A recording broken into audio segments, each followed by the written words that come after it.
we start the discussion on phase shift keying or PSK, and in particular we start with the BPSK. BPSK is the binary form or the binary version of PSK. We are going to see some advanced versions of PSK like QPSK or 8PSK or differential PSK, among others. And therefore, when we start with BPSK, we say that the phase of the sinusoidal carrier is varied in accordance with the value of the binary information bit to be transmitted or data bit to be transmitted. So we have ones and zeros. And when we were discussing ASK, we were varying the amplitude.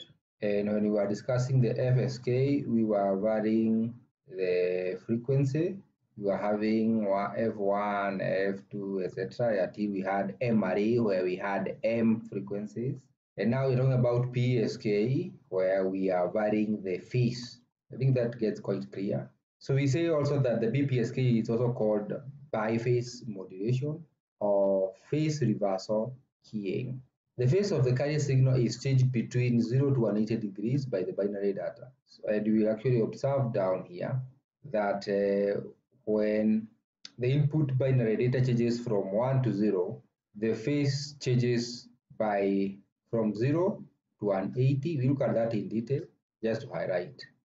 So the mathematical expression for the BPSK can be written as in question 912, in which case 1 has 0 phase change. Here the phase is 0, whereas in the other case the phase is pi.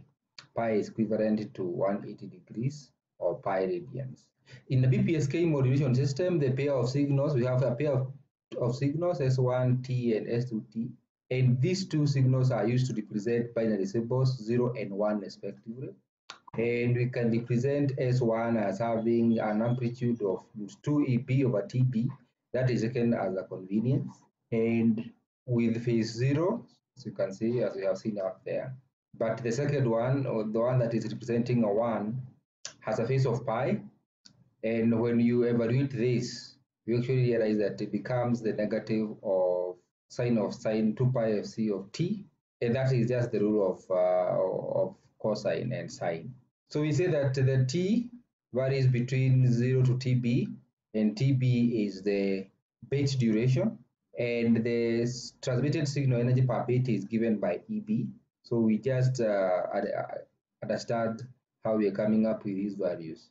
We have figure 1.3 or figure 9.13 that has a data stream of binary digits. This is our input binary data, and it has been transformed using unipolar non-return to 0 level encoding. And therefore 1 is represented by a positive pulse and 0 is represented by a 0 pulse. As usual, we have our carrier signal with frequency Fc, but now when we multiply this signal with this signal, or when we employ the concept of the phase shift keying, we are seeing that the phase of our carrier signal is changing in phase from 0 to 180 back to 0 when we are transmitting either 0 or a 1. So we also notice that in this case that the time duration for one bit, that is TB, is equivalent to the symbol duration, which is TS. So one symbol is equivalent to the one bit. So this is contrary to the case when we had M array, where we are saying that one symbol might be represented by more than one. So you also see that the bit rate, because the two are the same, will be equivalent to the baud rate. And as we said, the baud rate is the symbol rate, whereas the bit rate is the actual rate of inflow of bits. And when they are the same, then definitely the bit rate will be the same as the baud rate.